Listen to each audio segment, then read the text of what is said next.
দেশ তুলে কথা বলবে না, তুমি কি হয়ে গেছো? ভারতের প্রধানমন্ত্রী এসে গেছো নাকি? ঠিক এভাবেই রুখে দিল বিজেপি।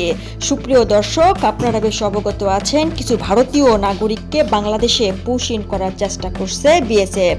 মুখ্যমন্ত্রী শুভেন্দু অধিকারীর নির্দেশে বিএসএফ এর হাতে ভারতীয় কিছু নাগরিককে পুশ ইন করানোর চেষ্টা করছে।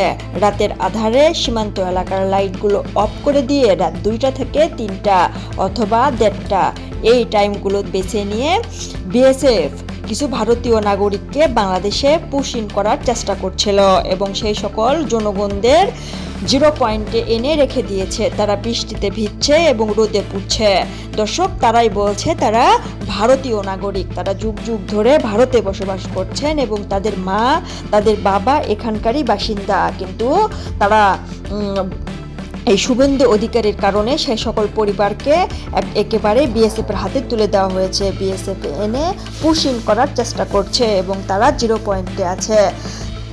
দর্শক, এখানে বিজিবি এবং সীমান্ত এলাকার স্থানীয় কিছু লোকজনের সহায়তা, একই সাথে তারা সেই কড়া নিরাপত্তায় সেই জায়গায় রুখে দাঁড়িয়ে আছে।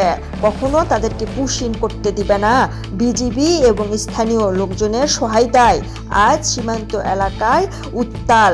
দর্শক, ঠিক শুভেন্দু অধিকারী এই মুখ্যমন্ত্রী তার পদত্যাগের দাবিতে ইতিমধ্যে কিন্তু পশ্চিমবঙ্গে মিছিল শুরু হয়েছে, আন্দোলনও বসেছে অনেকেই। তারা এই মুখ্যমন্ত্রীর পদত্যাগ চায়, কিন্তু এই মন্ত্রী পদে বসার পরপরই তিনি যে সকল নিয়ম জারি করেছে তা পুরো পশ্চিমবঙ্গ সহ পুরো ভারতবর্ষের জন্য অসুবিধা। খুব তাড়াতাড়ি এই মুখ্যমন্ত্রীকে পদত্যাগ করতে হবে এবং ভারতীয় যে পশ্চিমবঙ্গে রাজনীতি আরও কড়া এবং জোরদার হতে হবে।